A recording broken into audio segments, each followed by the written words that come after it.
Hi, everybody. Welcome to the Continual Comics Lair, which is sponsored by Heroes Aren't Hard to Find and its annual Heroes Convention. I'm your host and moderator, Nancy Northcott. I'm the director of the Continual Comics track. Tonight, we're going to be discussing the evolution of comics distribution from spinner racks to the direct market. And my guests this evening are Robert Greenberger, Mark Haynes, Paul Levitz, Bob Rozakis, and JC Vaughn. And I'll give you a brief introduction to each of them. And so if you would just raise your hand and claim yourself, then we'll go through that and then we'll get started with the discussion. Bob Greenberger is a writer and editor. A lifelong fan of comic books, comic strips, science fiction, and Star Trek, he drifted towards writing and editing, encouraged by his father and inspired by Superman's alter ego, Clark Kent. After graduation from college, Greenberger worked for Starlog Press and created Comic Scene, the first nationally distributed magazine to focus on comic books, comic strips, and animation. In 1984, he joined DC Comics as an assistant editor. Over the years, he has also been an editor, senior editor of collected editions, and manager of editorial operations for DC. He worked for Gist Communications as a producer, for Marvel Comics as director of publishing operations, for Weekly World News as its managing editor, and for ComicMix.com as news editor. He has also freelanced with a client list that included Platinum Studios, Sci-Fi.com, DC, and Marvel. His novelization of Hellboy 2, The Golden Army, won the International Association of Media and Tie-in Writers Scribe Award in 2009. He co-founded Crazy 8 Press, a digital press hub where he continues to write. His dozens of books, short stories, and essays cover the gamut from young adult nonfiction to original fiction. His most recent works include Chartwell Books' 100 Greatest Moments series, the Dreadstar Handbook, and editing Thrilling Adventure Yarns. Greenberger holds a Master of Science in Education and a Master of Arts in Creative Writing and Literature for Educators. He teaches high school English in Maryland. Mark Haynes has worked in and around comics, television, and pop culture for more than 25 years.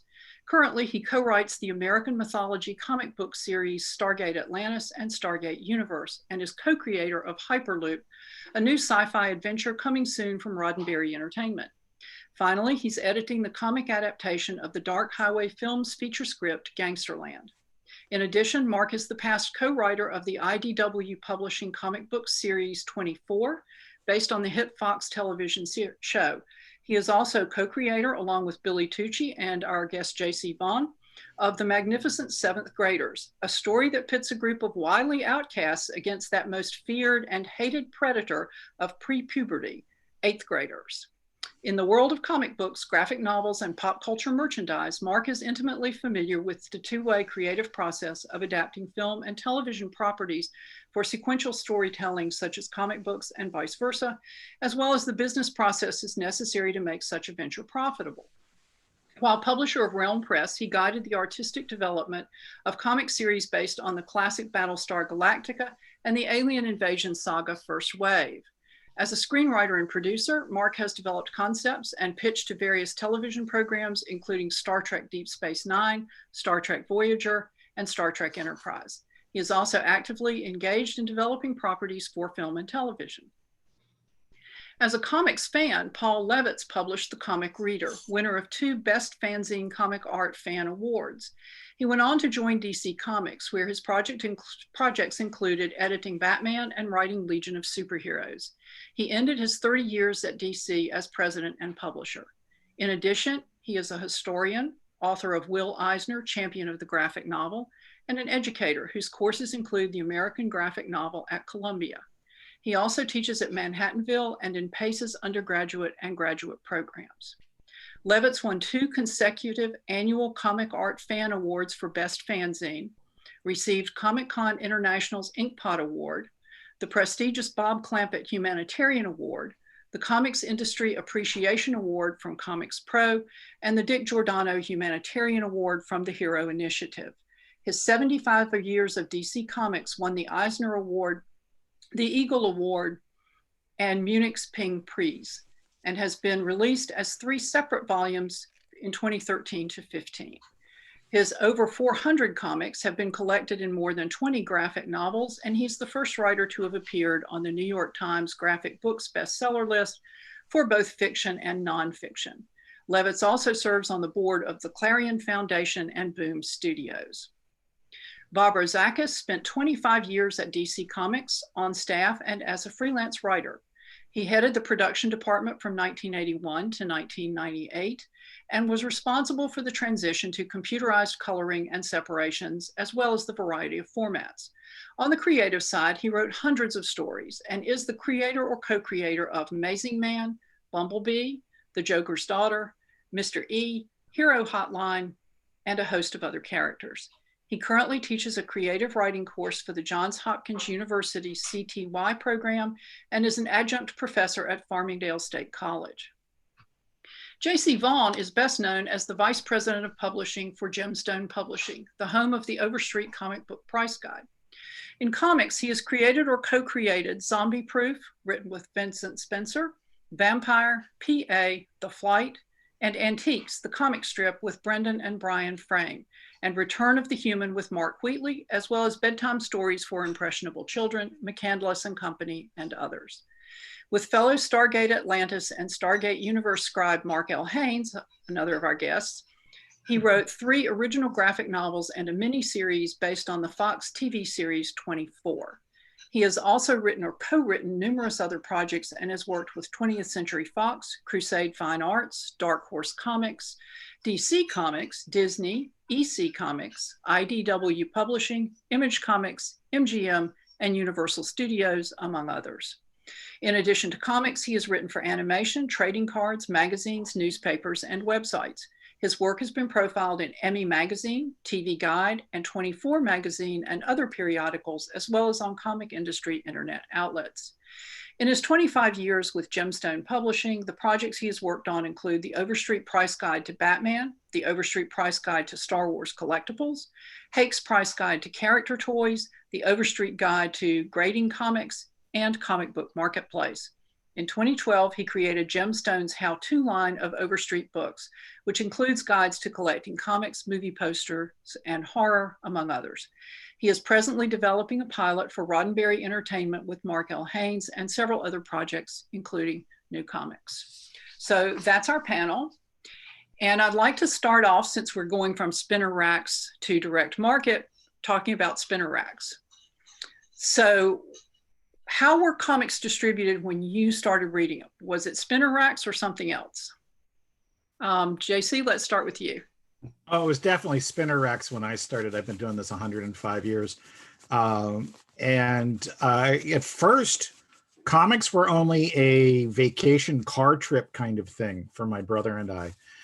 We would stop along the highway at a truck stop, and it was a great way to get us to shut up, which my mom valued. We would do that.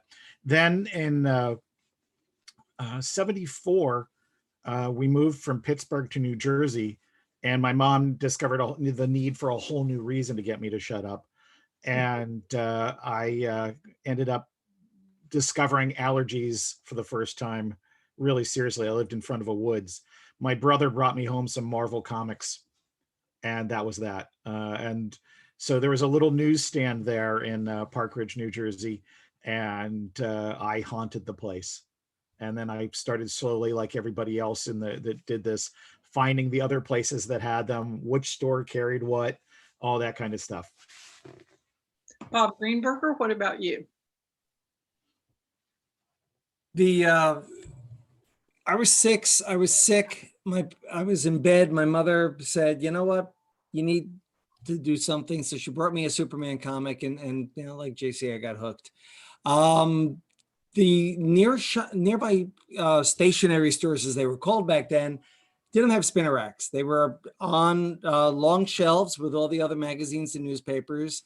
And in time, I realized there were other places than the one nearest to me that carried comics, and they carried different comics.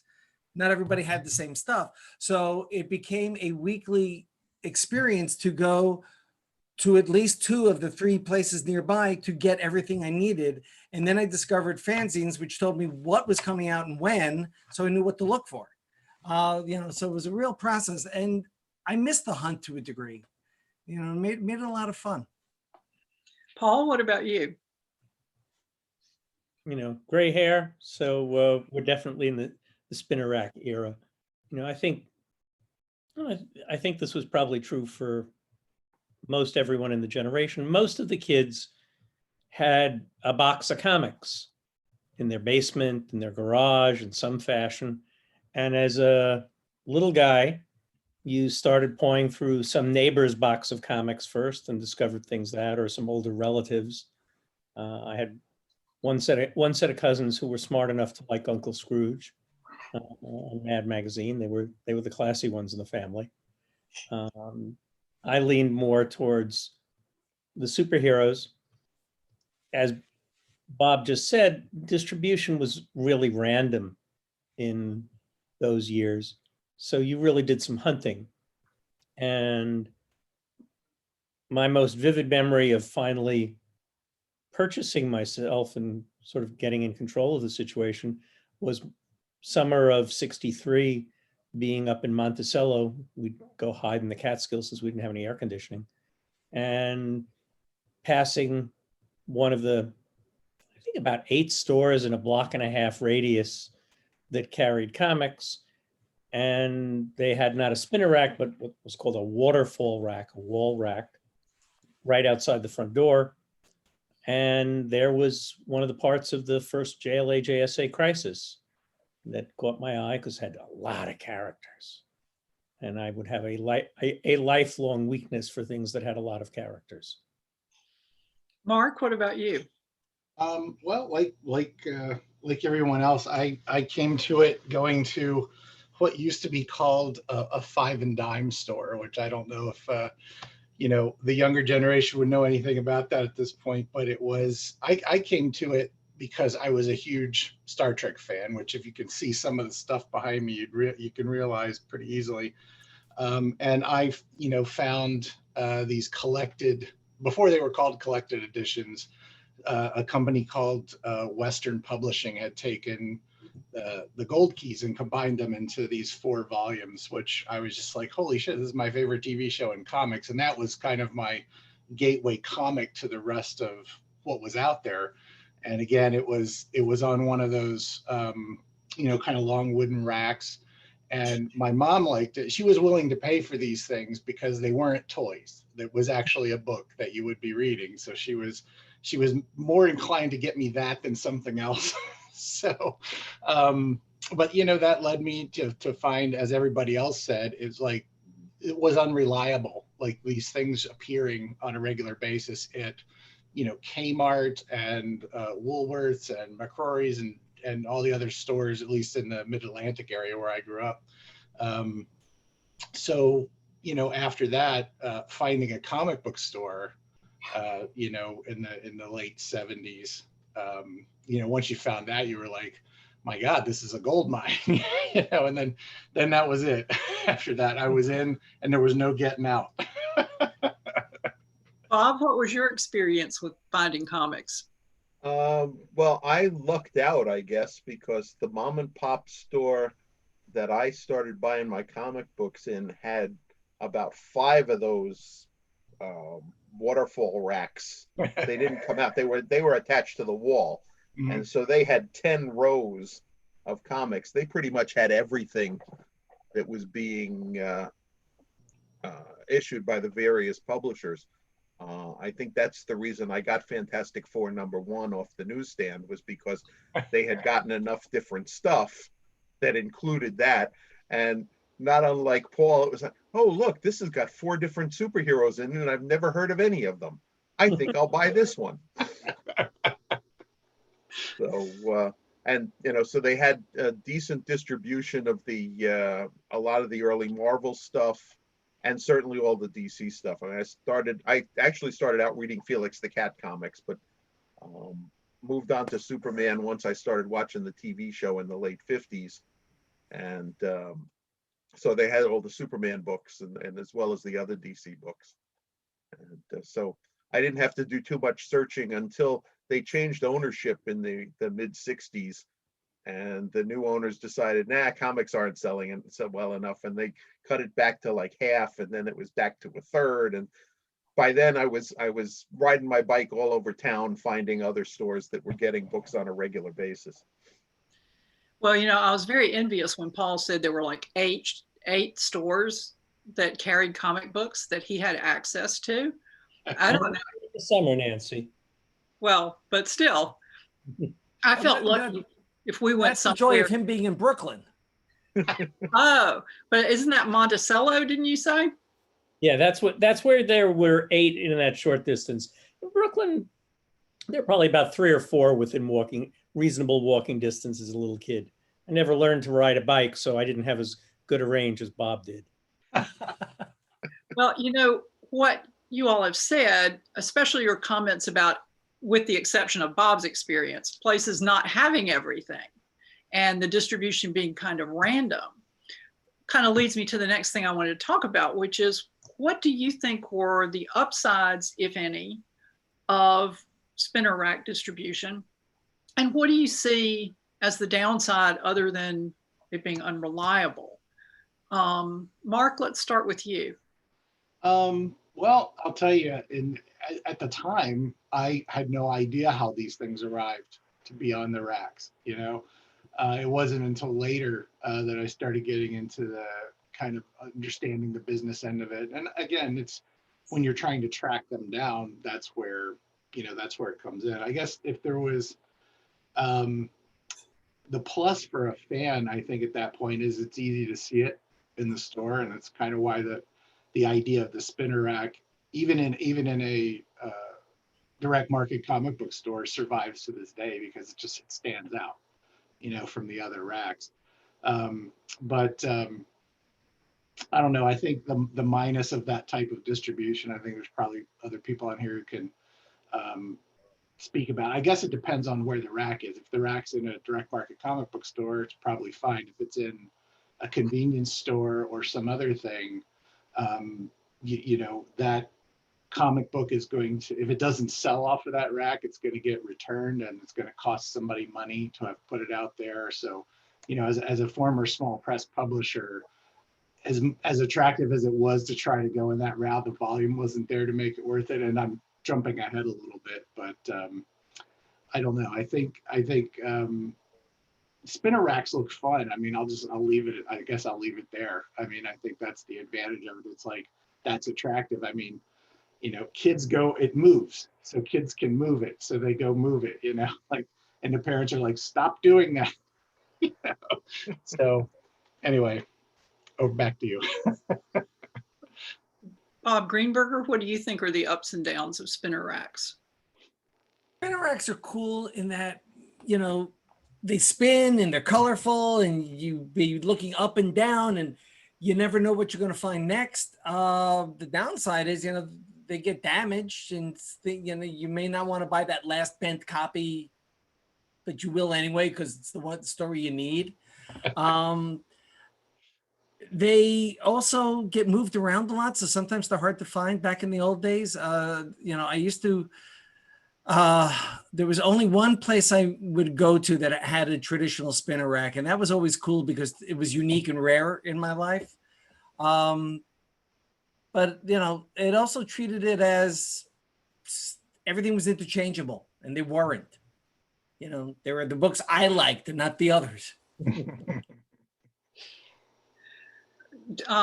JC, you're nodding at that. Do you want to add something to that? Yeah, I think that if we take the term in this particular instance, if we take the term spinner rack to refer to distribution at that era, and count the various types of racks that were also included in newsstands, in bookshops, in dry goods stores, and say what was great about it was the hunt, was discovering different books in different places.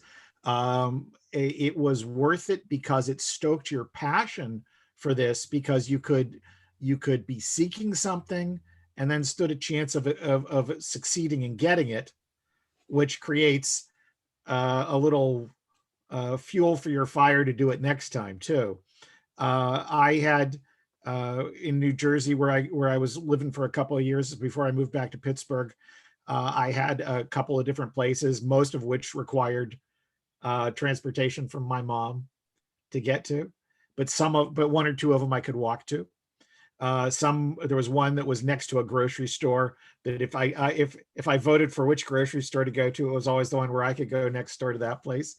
And that was great. When I moved back to Pittsburgh and discovered my first comic shop, which was Ides, which at that point was on 11 Federal Street in Pittsburgh, where PNC Park now stands.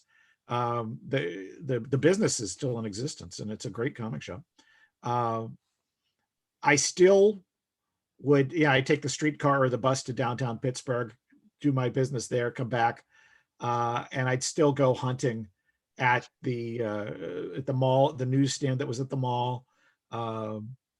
Walden Books when Origins of Marvel Comics came out, and things like that. So there's a real upside to it.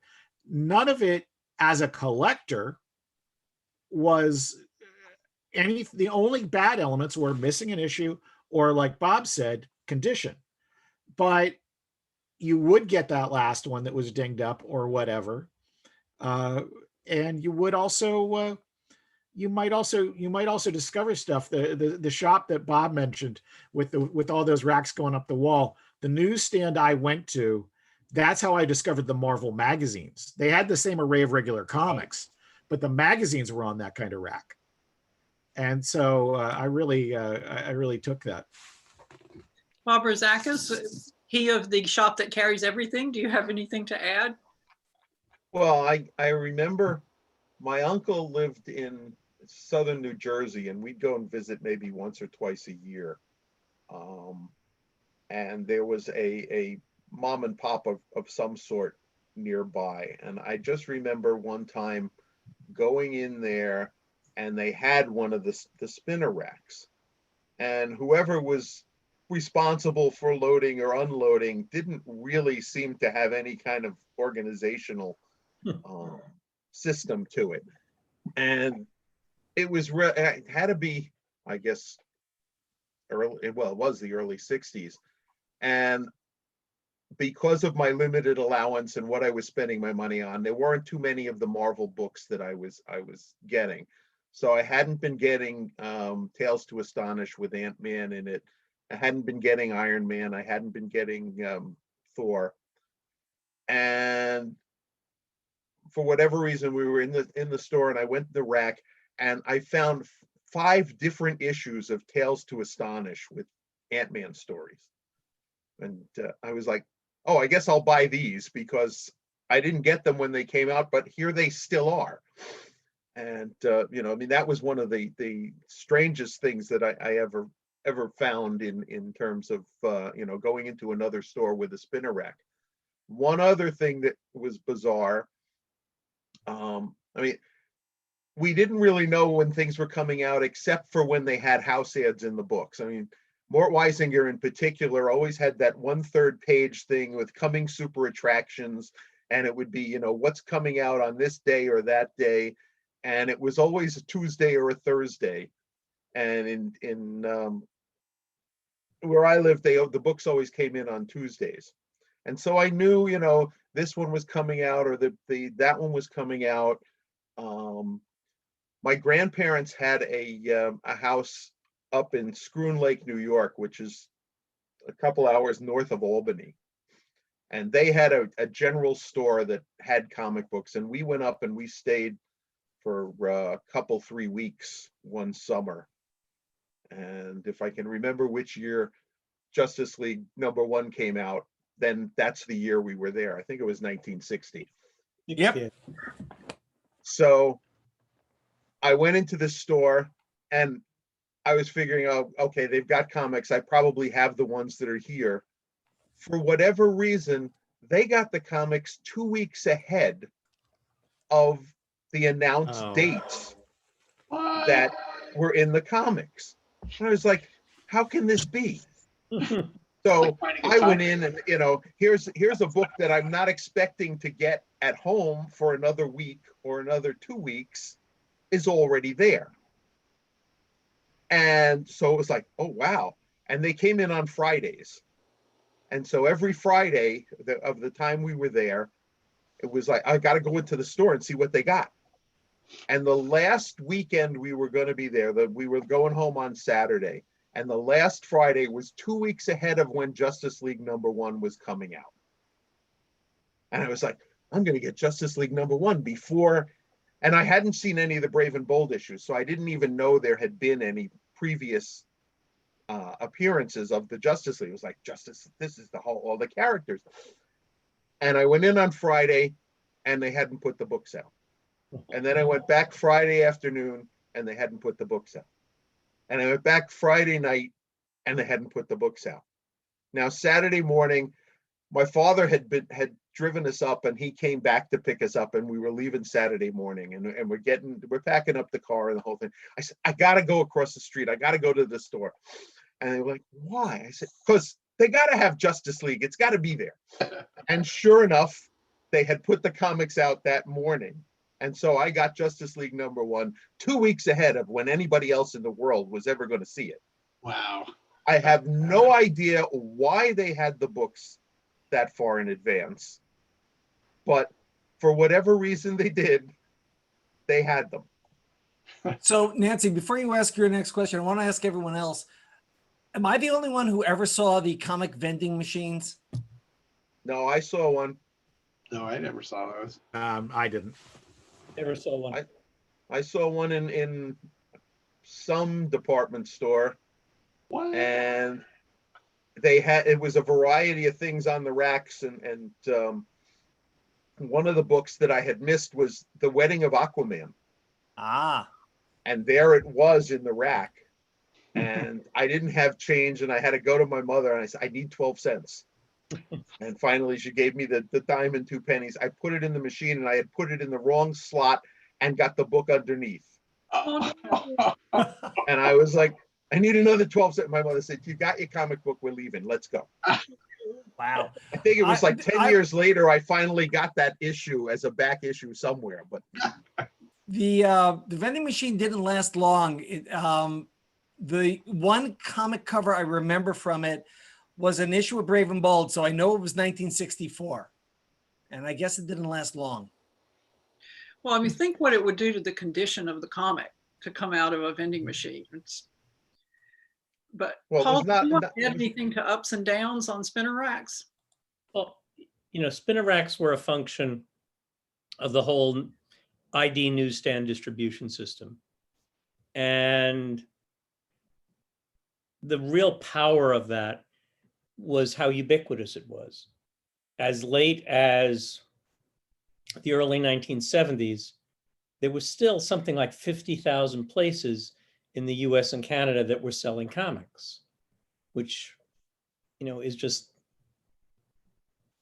20 times, 25 times the number of places that sell them today, for example.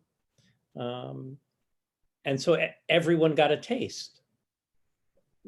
The downside was that it was all returnable. It was all bulk.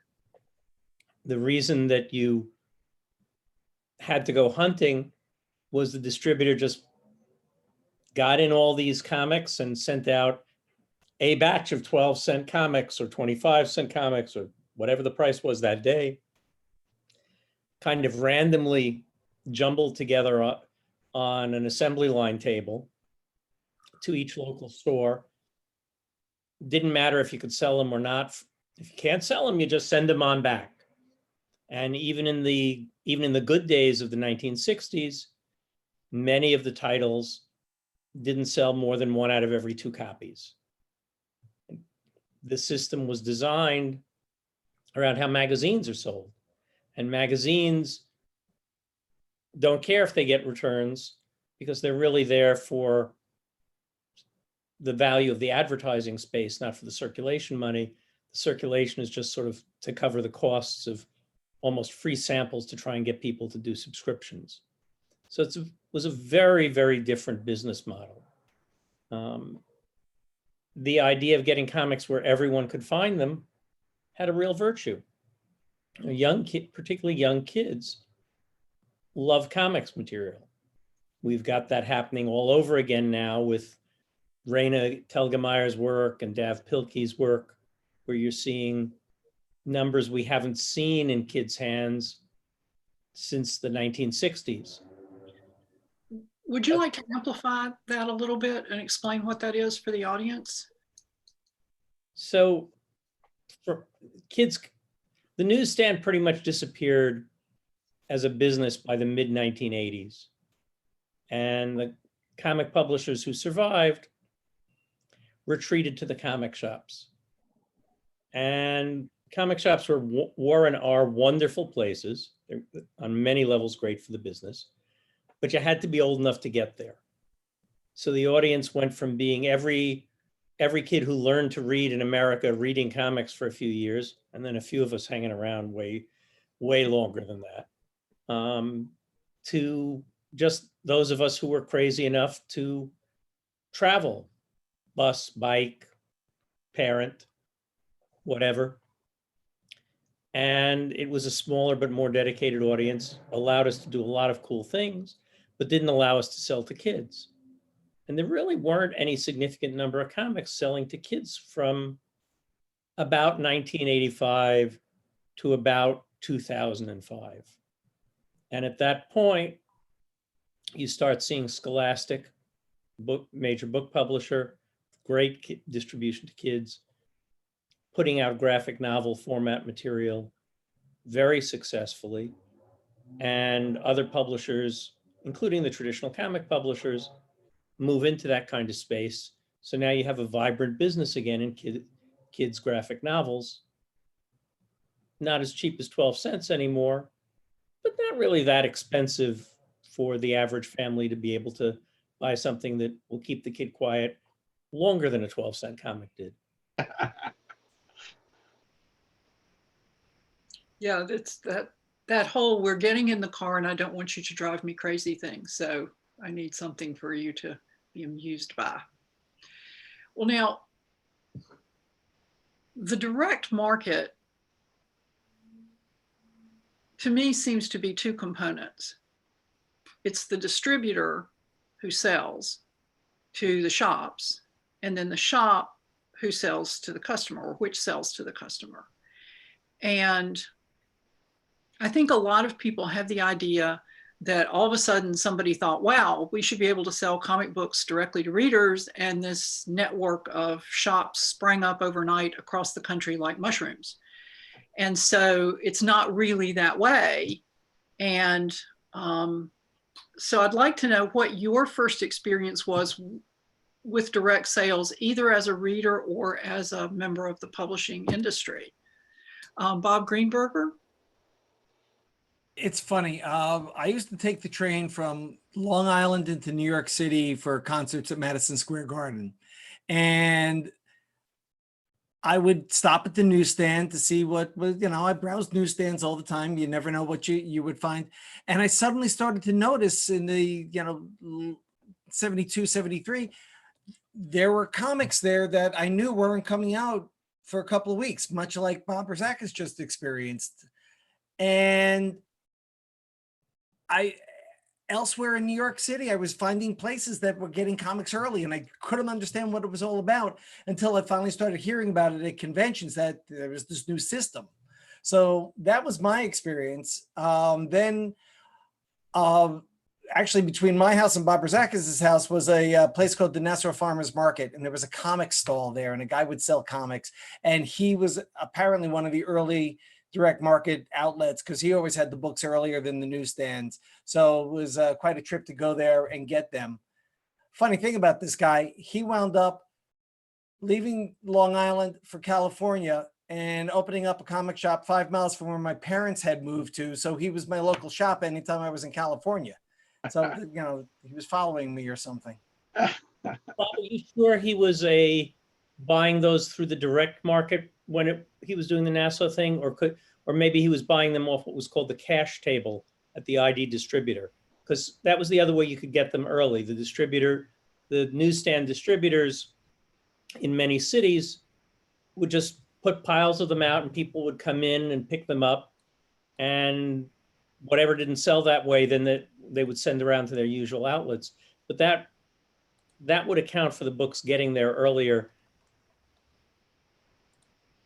How common were those tables? Did all the distributors have those? I don't know. Many certainly did. It was more common in the urban areas than the rural areas. Yeah, I think you also, Paul, you could also say, like NASA being a great example of that. In the suburban areas near major metropolitan areas, where maybe in the suburban areas the volume wouldn't be as great as they would be in a downtown situation. So there were more comics ripe for the picking to go into those tables then. Yeah. Bob Rozakis, what about you? What was your first experience? I guess probably working at DC at that point. I'm going to defer to Paul on this because I think you had more dealings with Phil Suling early on than I did. So you want to jump in and then I'll come back and add whatever I remember. Cool. So Phil Suling was the organizer of some of the major comic conventions of the late 60s and early 70s. Was a mail order dealer in comics and comics related stuff. All this is a sideline to being a high school English teacher. And partly inspired by how the undergrounds were doing, partly having noticed that there were now a few comic shops in the country. The first comic shops didn't have good access to the current comics. They were basically back issue stores that somebody had started using their own collection as seed money, mostly sort of 60s hippie kids who didn't want traditional jobs. And hey, you know, and this way I can set my own hours. I can sleep late in the morning and stay up late, and I'll have a place where I can talk with people about comics. So by 1973, there were probably about 50 or 60 of these things around the country that were relatively real. And Phil was aware of them. He was selling stuff to them. So he came into DC, Marvel, Archie, Warren, and he did pitches to the publishers to say, hey, my guys can't get the right comics. They go to the newsstand distributor, and the newsstand distributor just wants to sell them these big piles of romance comics and Archie comics and other stuff they can't sell, but they could sell more Superman kind of comics or Spider-Man kind of comics if they could just get them. And they'd be willing to pay more to get them that way. So if I can order what I want, I won't return anything. And I was already writing a couple of fan pages and letter pages for DC at the time, so I was hanging around the office. Phil had come in and made his pitch to Saul Harrison, who was one of the company's executives at the time. And Saul comes over afterwards to me and starts talking to me about the idea and saying, "You think this is a good idea, kid?" Supportive. I had known Phil for a number of years. I'd worked with him on the conventions, and I did think it was a good idea. That summer, I ended up working with Phil a couple of days a week, helping set some of this business up and taking orders in that first year. So I experienced the distribution side of it literally from day one. I didn't walk into a comic shop day one because there really wasn't a traditional one in New York City till about 1972, I think, when both Village Comic Art and Super Snipe were open by then. And I was going to high school in Manhattan, so I had a little freedom from my parents and was able to travel around and hit those stores. Super Snipe probably had a retail area about the size of a small bedroom in a house. But it was secretly co-owned by George Lucas, who was a comic fan and had invested in it with his old film school buddy, Ed Summer. Village Comic Art was a little physically larger, but probably a lot scruffier and didn't have anybody nearly as cool investing in it. And you still had to shop a couple of different shops sometimes to find everything you wanted at that point. But they had a much bigger selection than the traditional newsstands. Mark, what was your introduction to the direct market? As Jeff JC would tell you, most everything in my life in terms of comic books and entertainment starts with some connection to Star Trek. And I was chasing Star Trek comics in the early 80s. And then, because there was a newsstand, or there was a newspaper strip at that point, and the strip ended about 81, 82. And at that point, not long after that, DC Comics started doing, did a nice run of Star Trek in the 80s, in between like Star Trek 2, 3, and 4. Which are some great, those are the ones that I was really like getting into: bags, boards, boxes, needing all of them, thinking I'd hit the mother lode when I ended up getting a copy of one of them that had 2 covers on it instead of just one. I'm like, oh my God, this is going to be worth so much money. But it was, the store was Brainstorm Comics in Frederick, Maryland. And I just, that's where I started going. And it really, at that point, was kind of one of the newsstand places. There were still some around in Frederick County, Maryland at that time, but I stopped, paying attention to them, because if I wanted something, I just had to tell the shop owner at Brainstorm, I want this comic when it comes out. And that's when he, eventually put me on to previews, and I was like, months ahead of time when this stuff is coming, And so that was really my first experience as a reader, with direct market comics, because, on the one hand, it became easier to get what you wanted. I don't want to say it was any less fun, because when you went in to get it, you'd end up talking for, 2 hours with somebody who you may not have known before you walked in the door. It could be an employee or another customer or whatever. And it became that feeling that eventually you'd realize, because I found that store before I started going to conventions. And then I started going to conventions. I was like, wow, this is like a department store of comics, And so anyway, that was it. Very fond memories of that. Well, speaking of conventions, do you all think that conventions help drive the direct market, or direct market helped drive the conventions, or was it kind of a synergy there? Paul, let's start with you. Well, I mean, the original conventions predate the direct market. By a while, right? Probably by about a decade.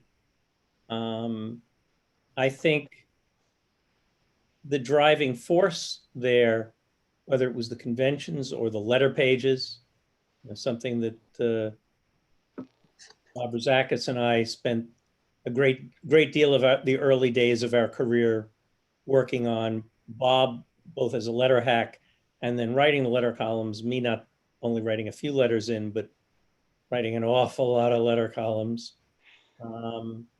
Those were all mechanisms of connection. Before there were the comic shops, this was a fairly lonely hobby. Where the one kid in your school or in your class who liked comics, once you were past 7 or 8 years old, it wasn't cool. The sports kids were a lot cooler than the reading kids, and most of the comic book kids were serious reading kids, not just comics, but of anything they could devour. And the discovery that, oh my God, there's somebody else like me, and finding someone you could talk to for a couple of hours, like Mark was referring to, was a very powerful emotional experience. At some point it becomes chicken and the egg. Would the Heroes conventions exist if Shelton hadn't had the store? Probably not. On a business basis, that probably gave him the capital to take a chance on building a convention, and a sense that I think I know enough people that maybe I can get them down there. And that's the same thing that was the case for a number of the different conventions that were founded by some kind of retailer or another, mail order retailer like Phil Suling, or a brick and mortar retailer like Shelton or Mark Nathan in Baltimore. But it's an ecosystem. Mm-hmm. And people just, you had people who were interested in the material, and a system evolved to feed them. JC, do you have anything to add to that either? Oh yeah, absolutely. Paul's right on the money with this about it being an ecosystem. I think the thing that we get to is it is a symbiotic relationship, particularly in the early days. Now we see the internet as a vehicle to aggregate the commonality of experience from a pretty disparate group. You can find somebody who's into what you're into on that. Before, to get what Steve Jeppe always calls that clubhouse mentality, which is somebody else who likes what you like and you get to talk about it, that Mark was talking about before. It was, you had the place where you got comics. Maybe once in a while you saw somebody there that was picking up the same thing that you got when it was a newsstand. But the chances are it was your rival for the best copies and you didn't want to talk to him anyway. The thing about it at conventions, you got to see that there's a lot more people and also that there's a lot more stuff in many cases, that it's a broader audience. And I think that powered it. I think when we go to the early days of comic book conventions, and the growth of the comic book secondary market fueled them, because it required those dealers to buy tables to make those conventions profitable, as well as people attending. And if that relationship didn't sort of steamroll, then it all ends right there. But so I view those as all really important parts, none of which seem to me to exist without the other. Right. You're not doing a commercial for your own projects though, JC, because the other thing that really becomes critical mass in this was the original price guide. Yeah. You know, when Overstreet comes out in 1970 is really a tipping point for there being information. You know, I think that's one of the things, Paul. I think, you know, I sort of didn't want to be the one to bring it up, but thank you. But yeah, I absolutely do. I absolutely agree. As a kid going in, and I come into the store starting around, like, say, Overstreet #6 with the Will Eisner cover. And then I'm buying it from #8 on. You realize you not only poured over, as a collector, you not only poured over the listings, and they might have an artist name that you didn't know before, or some incredible value associated with it, but also you poured over the ads. Who were the people selling these things? And then you could actually meet some of them at conventions. And that was something else. I went to one of the later Sulen conventions when my Student United Nations group was visiting New York. I just stumbled into it at the hotel. It was the Statler Hilton at that point. And it was, you know, but just the experience of doing that kind of stuff. And in my case, armed with the price guide and knowing what I knew, in the early days, not understanding that, like, you know, you can't price higher than the guide, and I'm not buying it. And then just turn around, the number of comics I left because they were flat out higher than the guide. But at any rate, so going back to what I said before, is I do think it's all synergistic, and to the price guide's credit, to everything that Bob Overstreet did, aggregating information from those serious collectors and dealers early on was one of the building blocks. And I think that is carried out in the conventions that we're talking about. Robert, do you have anything to add? Coupled with the price guide was Alan Light publishing the buyer's guide. Yep. I mean, the idea of a weekly newspaper filled with advertisements from people selling comic books, and basically free to anybody who sent them a postcard saying, put me on the mailing list, you know, definitely bridged people who could never get to a convention, as well as people who, well, I went to Phil Souling's convention in New York one weekend in July. Now, what do I do for the other 51 weeks of the year? Here is another opportunity. Yeah, you got the price guide says this is what they're worth, but where do I find these things? You know, and here were a lot more people than just the advertisers in the price guide, with a variety of books and a variety of things that in many cases we didn't even know existed. you know, Yeah. until that point. I wanted wanna- to go back to sorry, go one ahead. other thing, because Paul had mentioned Saul Harrison and Saul's adventures in trying to find other ways than the newsstand to sell comics. The most notable being the Comic Mobile. And Saul envisioned that as a fleet of vans traveling through towns, selling comic books like the Good Humor Man was selling ice cream. And in the summer of 1973, he put together the prototype, and Michael Uslan drove it for about 6 or 8 weeks in New Jersey.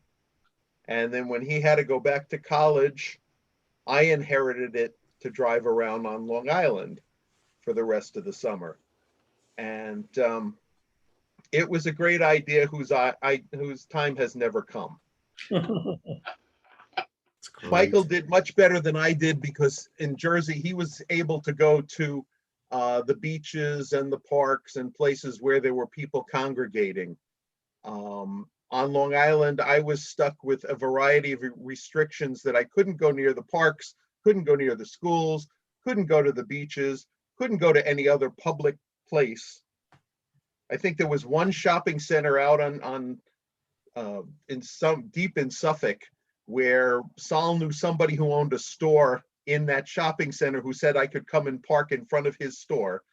But otherwise, I was driving up and down the street, ringing bells with my hand, because it was a rented van. He wouldn't even put the bells on the truck. And having kids come out trying to buy creamsicles. More than once, I had somebody call the police that I was some strange guy selling books out of a truck to kids. This is at the point comics were selling for 20 cents a piece. So was gas 20 cents a gallon. Oh, dear. And I think we made enough money selling comics to pay for the gas that I used going up and down the streets. When summer ended and the kids were all back in school, there was no point in my driving up and down. That's when I went back in the office and actually started working as an assistant editor. But the Comic Mobile was then shipped down to Bruce Hamilton. And I forget exactly what he was going to do with it, but it had an unfortunate end when the Comic Mobile met a semi, and the semi won. Oh, dear. Thankfully, nobody was injured, but that was the end of the Comic Mobile. Oh, my goodness. Wow. And there is still a photograph out there of my wife and myself. I'm wearing a Superman shirt. She's wearing a Wonder Woman costume in front of the Comic Mobile. And every 10 years or so, it resurfaces. Bob Greenberger, do you want to add anything about the direct market? You know, it became a lifeline for me in college, because as I went up to Binghamton, New York for school, there were no newsstands with good comic racks of any size or shape, but there was Fat Cat Books, and it was a science fiction comic book shop. And Brian Perry, the owner, day job was working for IBM up there, and ran the shop, and recruited those of us who joined the Speculative Fiction Society on campus. And he'd come and hang out with us and talk about the shop. And when he needed to move to larger quarters, he paid us some pizza, and we helped move all the inventory. But every Friday, because that's pretty much when comics were coming out at that point, classes would end. I'd take the bus from campus into Johnson City, where the shop was, and I had budgeted $10 a week. And I'd buy whatever comics there were for $10. And if there was leftover, I'd buy a back issue or a paperback, but that $10 was being spent. Yeah. And so when I graduated, for 4 years of constant patronage, my graduation gift from him unexpectedly was a copy of The Incredible Hulk #1. I was like, whoa. That's cool. But I mean, a lot of great memories, a lot of good things. And I could tell that the woman I was dating, who became my wife, was destined to be part of my life, was when I was really sick one Friday, and she went and got the comics for me. Definitely a great omen. I just like to second that as a comment for deciding about that kind of thing. Absolutely. It goes, I had to go into the 90s when Magnus #0 was a really hot comic, but I always said, first hot chick to give me a hot comic.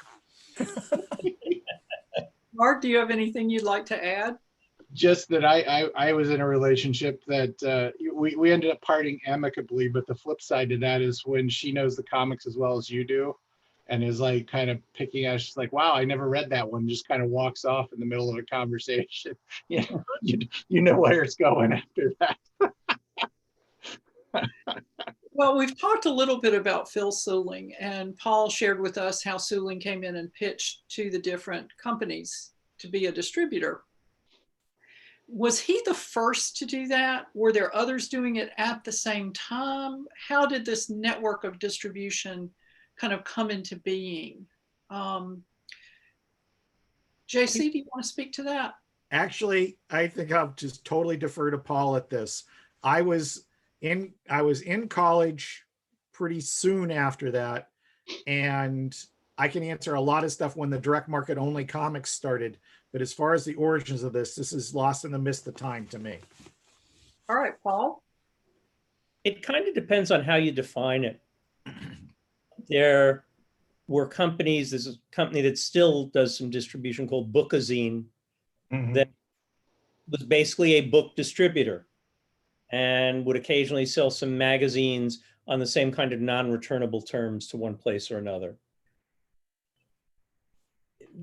Phil was the first one to pre-solicit orders from comic shops for the traditional newsstand comics.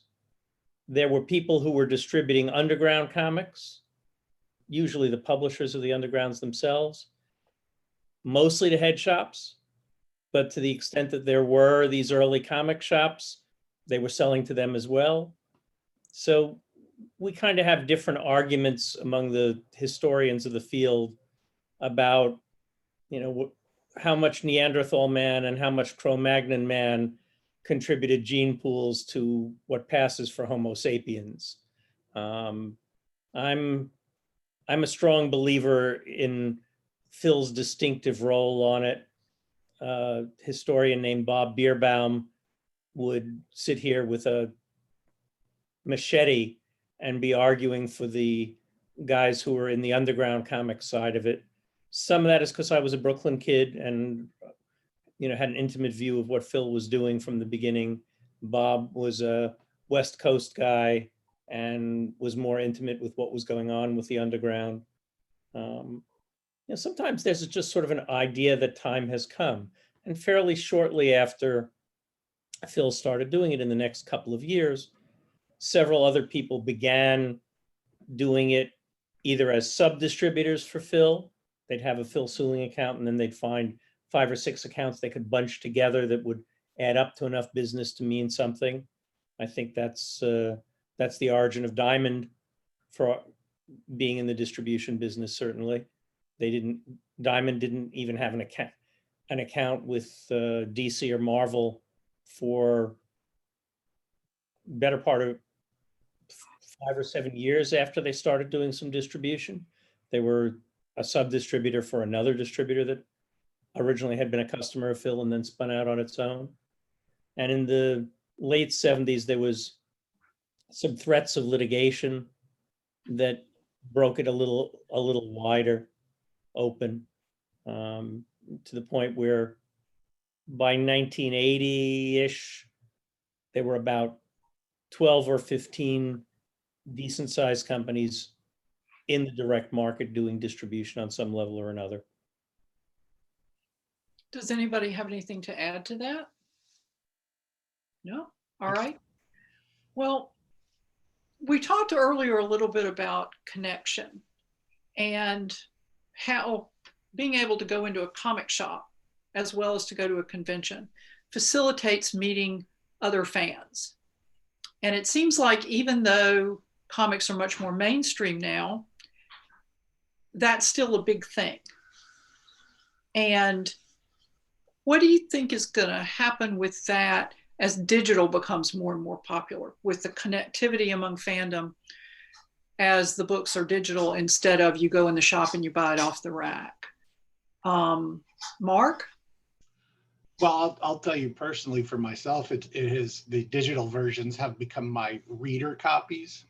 And if I, any titles that I would collect, I still go to the store and buy them. I just know I'm never gonna, bend it open and read it per se. I mean, although honestly, I've started backing off that a little bit as the glasses have started getting thicker. Because I just like give my eyes a break from looking at a screen all day. It's nice to hold a book and know that if I close that book and open that book, that page is going to be exactly the same when I come back to it later.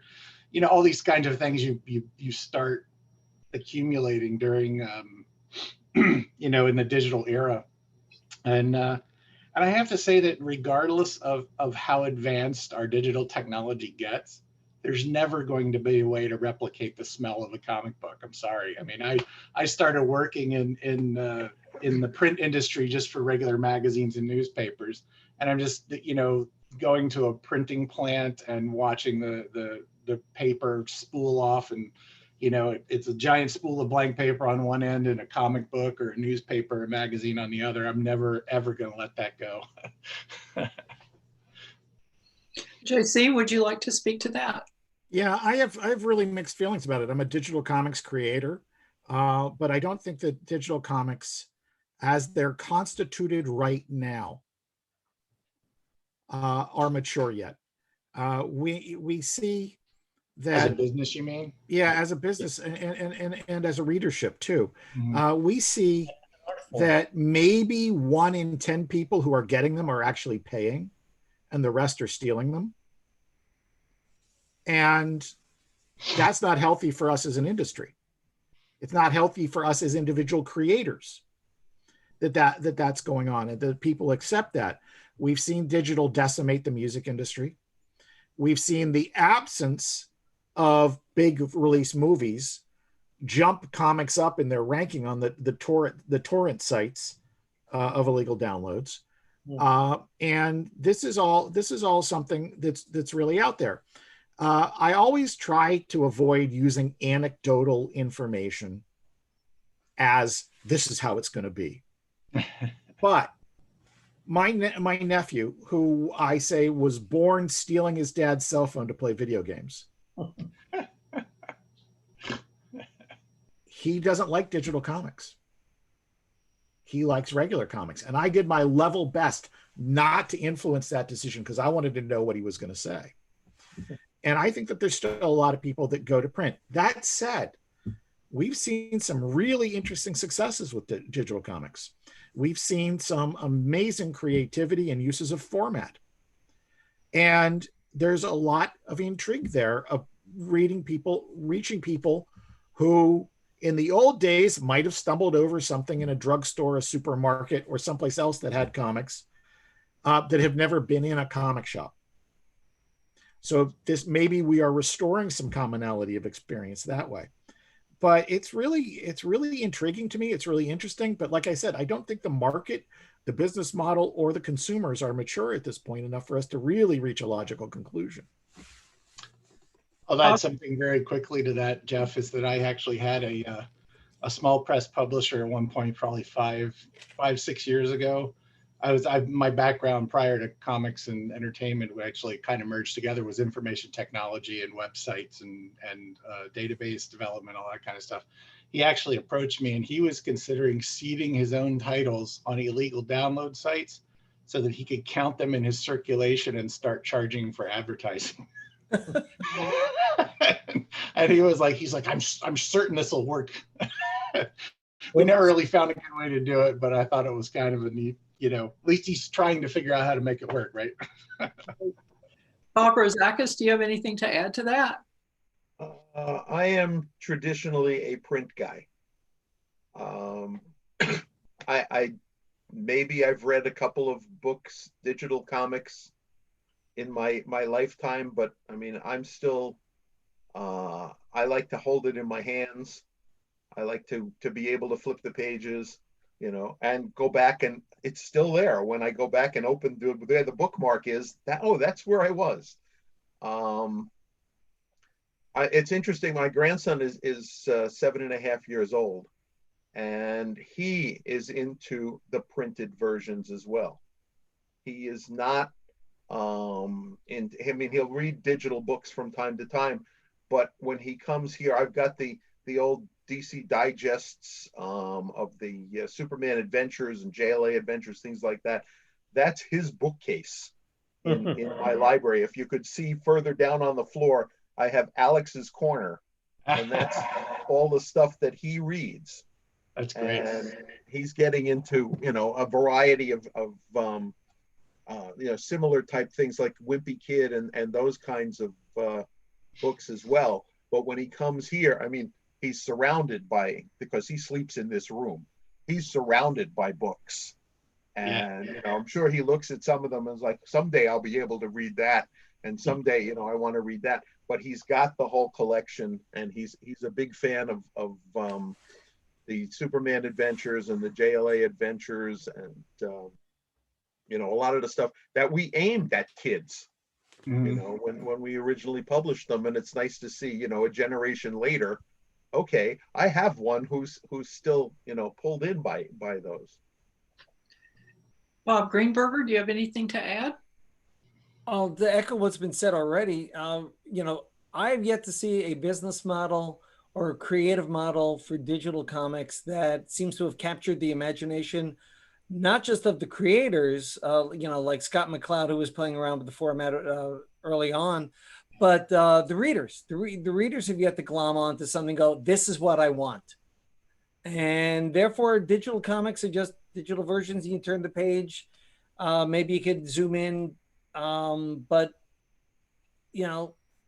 I'll take print. I'm old enough, I'll take the print books. But sooner or later, when maybe it matures, or we get the Will Eisner of the digital era to come up with the way to do it that will inspire everyone else, that person hasn't shown up yet. Yeah. Paul? And then we'll all say, that's how you should have done it. Paul, do you have anything to add? Yeah, a couple things, I guess. One is, I agree and I disagree with what Bob just said. We haven't found somebody creating something that people are willing to pay for. But we have a host of cartoonists who are creating things that people want to read in large numbers on the digital form through the webtoons and massive outside the US, but it's pretty phenomenal here too. Aesthetically, it's more like the old newspaper strips than it is like a full comic book. It tends to be quick 3-4 panel jokes, 6-panel jokes in each installment. And the only monetization is if enough people read it, eventually it goes to print, and that makes the guy or gal some money. But so other than that, I agree completely that the form still has to mature to its full potential. But I think you can make an argument that it is sort of where comics in America were in the 1920s and the 1930s. Something that is ubiquitously read as long as people weren't actually having to pay for it separately. But the other thing to your question, your original question, Nancy, about that community thing, there's been a shift in the cultural behavior. The idea of being a fan doesn't mean what it meant for our generation. For our generation, to be a fan meant that you were active in some fashion in pursuit of it. You were an indexer of the old historical material, you published your own fanzine, you were a dealer at conventions, you did something. Now you even hear people say, I'm going to fandom that. And you hear them not talking about it just with regards to comics or science fiction or even mysteries, things that traditionally had very active fandoms, but you have a Gilmore Girls convention. You have Broadway Con going on. The idea of finding your community and becoming part of your community and self-identifying with a big sign on you saying, I'm a Trekkie, I'm a Star Wars person, I'm a comics person, has become so much more commonplace and respectable. It's become gender neutral in a way that was not before. And that's kind of a wonderful thing. And a lot of that is that change with the internet, where it's easier to, JC's great pick of a word, aggregate groups of people around things. You know, unfortunately, that same internet aggregation that causes some of the more unpleasant political moments that we have going, but it has a wonderful gift for people who just want to share their enthusiasm for something that is great for them. And if I don't give a damn about the Gilmore Girls, they don't have to give a damn about the Legion of Superheroes. and neither of us have to care about Star Trek. But But- wouldn't that be a great crossover? Pain, suffering. That's Who's awesome. the guy that does those fake covers with the team ups and things? You got to send him the note and say, Oh, the yeah. Gilmore Girls meet the Legion of Superheroes. That one that I want to print out that Paul can sign of that. oh, Well, we're coming up on an hour. Does anybody have any closing thoughts that you would like to share on the evolution of distribution in the market? JC? Yeah, it's a continuing changing process. The change may be glacial at times, but then all of a sudden it can be wrenching. We've seen that this year. We have seen the growth of something that, you know, some of the fondness that we speak of with the hunt from the spinner rack era is purely nostalgia. Some of it's real. And it's just like some of the adversity we face now is real, and some of it we won't even remember in 10 years. So it's just like everything else. It evolves, it changes, we go through it. And if we love comics, we're participating in it. I'd like to say thanks for hosting this panel and having us on. It's a delight to be in this kind of company. Well, thank you. I've enjoyed it tremendously. Does anybody else have any closing thoughts you'd like to share? Yeah, Mark? I'll say, you know, like we said, with the current public health situation where we're all kind of doing things from home, a lot more things from home than we used to. One of the things that I've noticed, I'm talking to JC and just talking to other friends, is that, you know, a lot of people who would go to their shops just for the new comics are now like actively searching the old comics, things that they never read, didn't know about.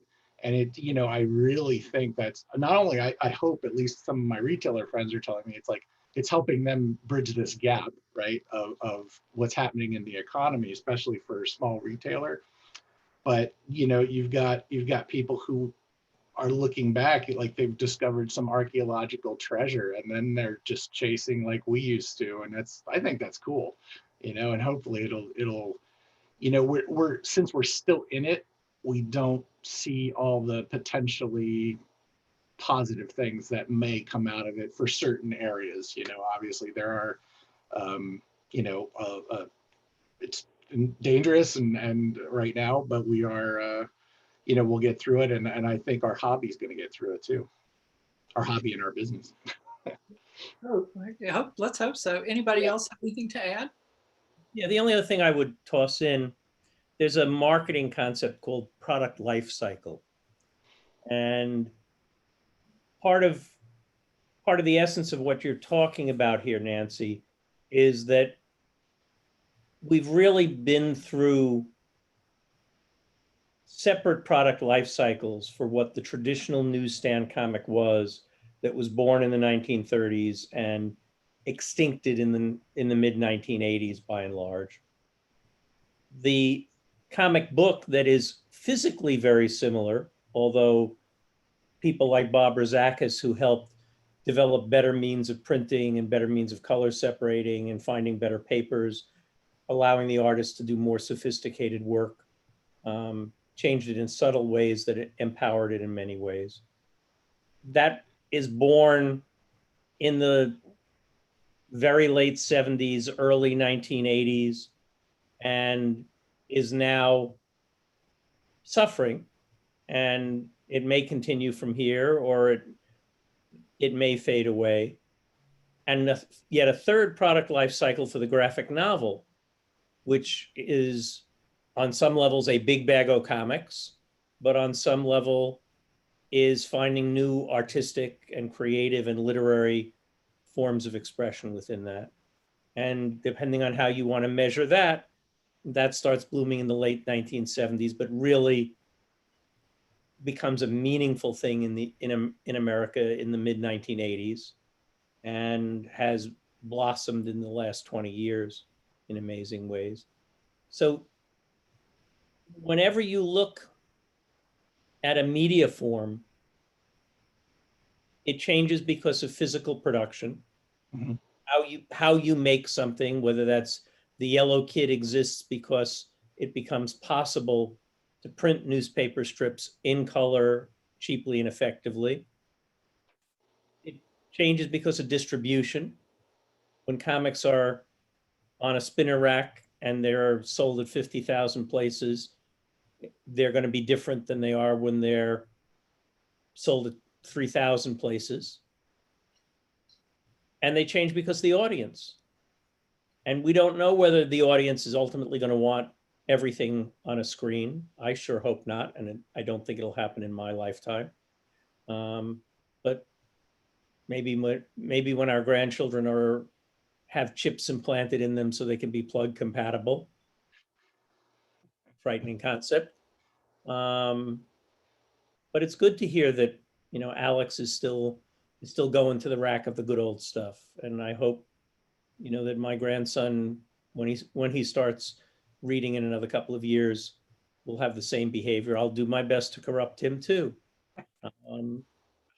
But I don't know where that goes. And all of these things intertwine.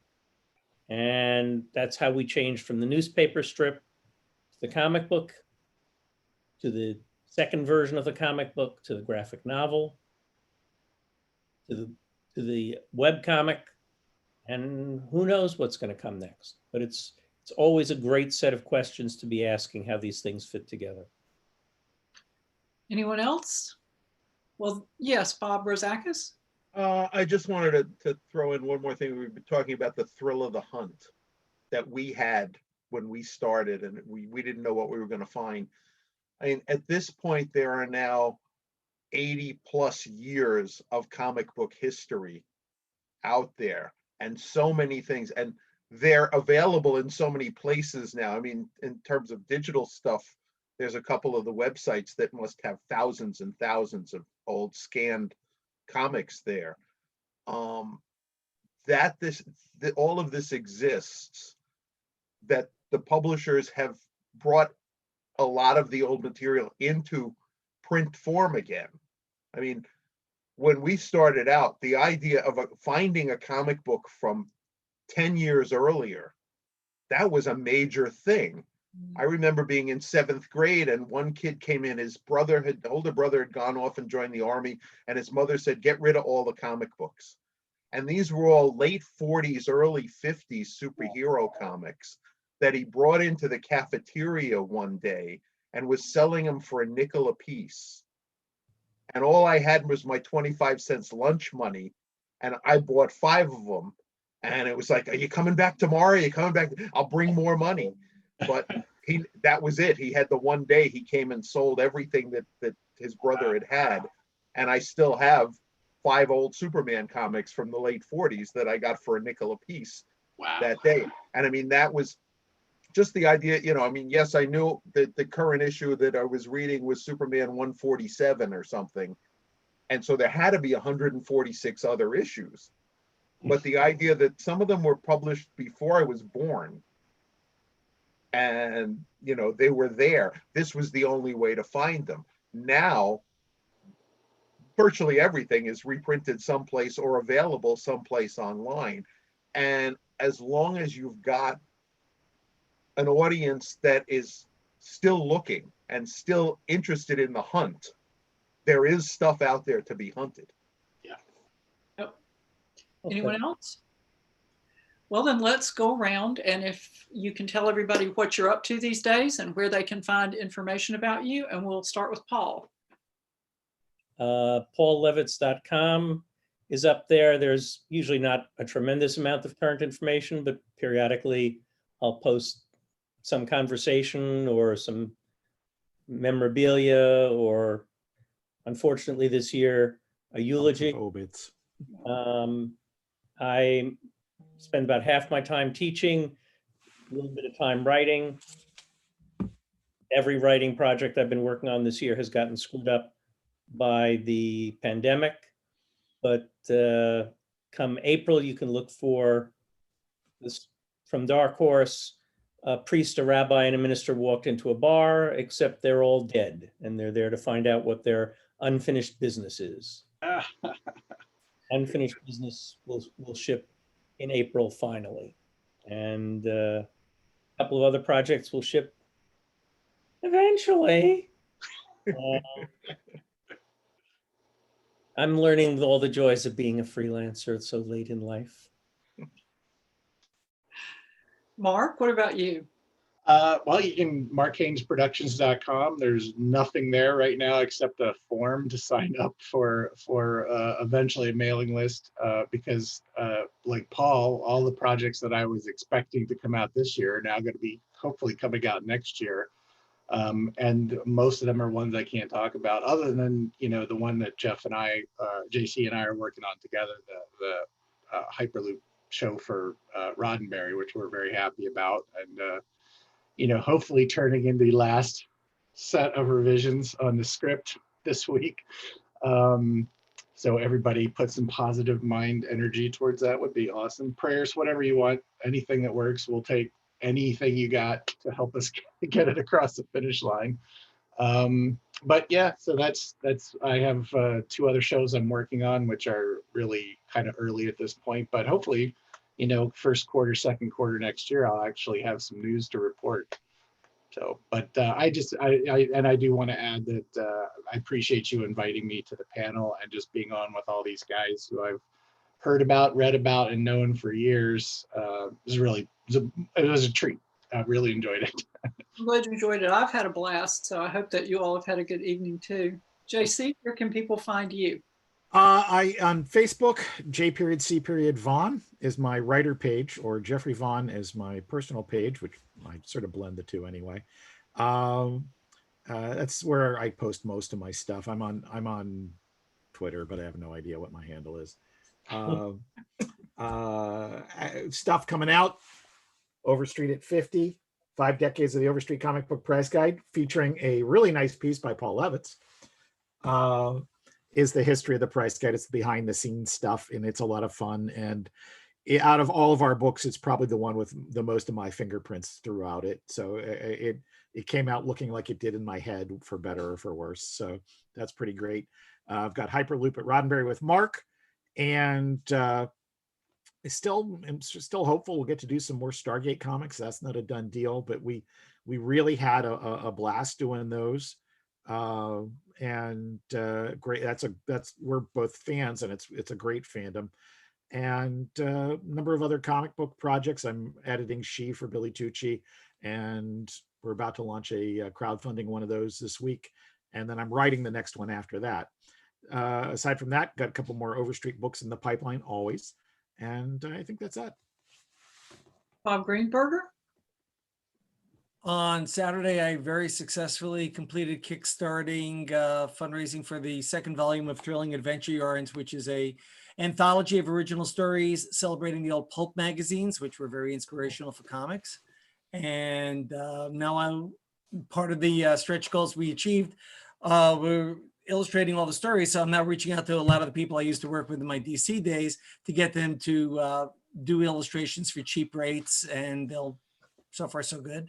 Flash 100 Greatest Moments came out in October. The 6th and final volume in that set has, like Paul's books, been screwed up by everything going on in the world. So that's been bumped a couple of seasons. I don't know when I'll be doing that one. But the bulk of my time is teaching.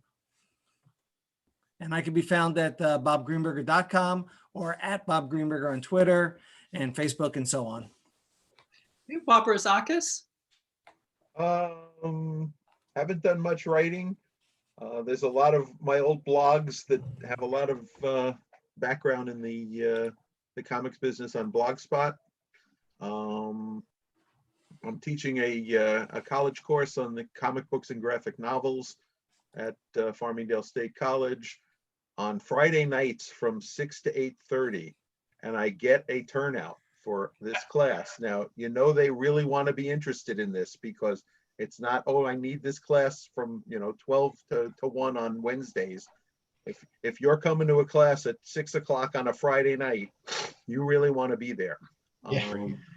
And so I'm very happy with the students that I have and the material that we're going over, and it's partially a creative writing class as well. So they come out kind of with the idea that they could actually write a comic book script if they wanted to.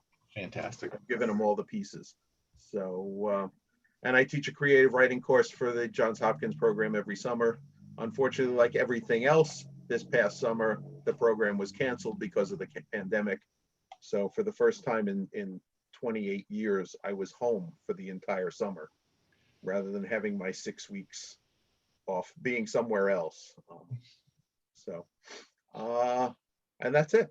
And the rest of the time I spent reading many of the books that are sitting on the shelf behind me because it was like, I'm going to read this one of these days.